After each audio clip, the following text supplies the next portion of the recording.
Being independent is usually a very good quality. Each one of us at some point in our lives, we've desired to be independent.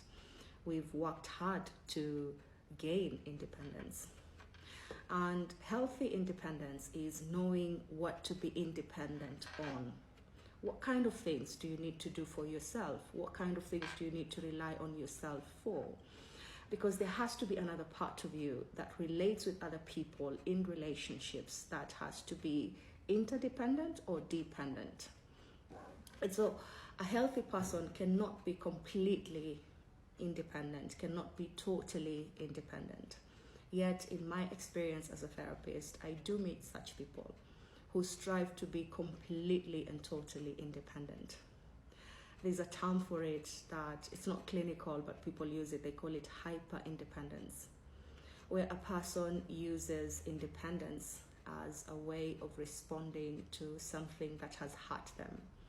They were disappointed, they were betrayed, they relied on someone who didn't come through for them, they were promised something and then it didn't happen. And that kind of pain was a bit too much for them to bear. And so in response to that stressful thing, in response to that traumatic experience, they made a vow to themselves that they're never going to depend on anyone else for anything else. They're always going to do everything for themselves.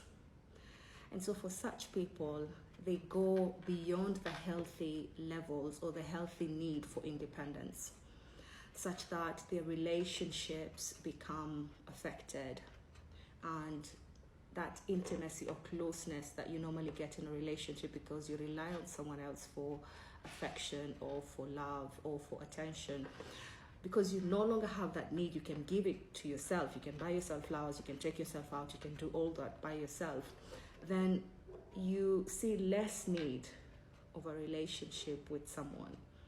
And so these people tend to be very lonely, very sad, very dissatisfied, very unfulfilled with life. And so you want to look at yourself and see your desire for independence, the work you're putting in to be independent. Is it to know what to depend on yourself for? Or is it a response to a stressful situation that was painful, that you're trying to protect yourself from happening again? But you see, as they protect themselves from not getting hurt again, from not getting disappointed, they're also preventing themselves from experiencing good relationships with people, close relationships with people, because the package has both. You get the affection and you also get the disappointment. And so it's important for us to learn healthy levels of independence, healthy motivation for independence, because it is necessary.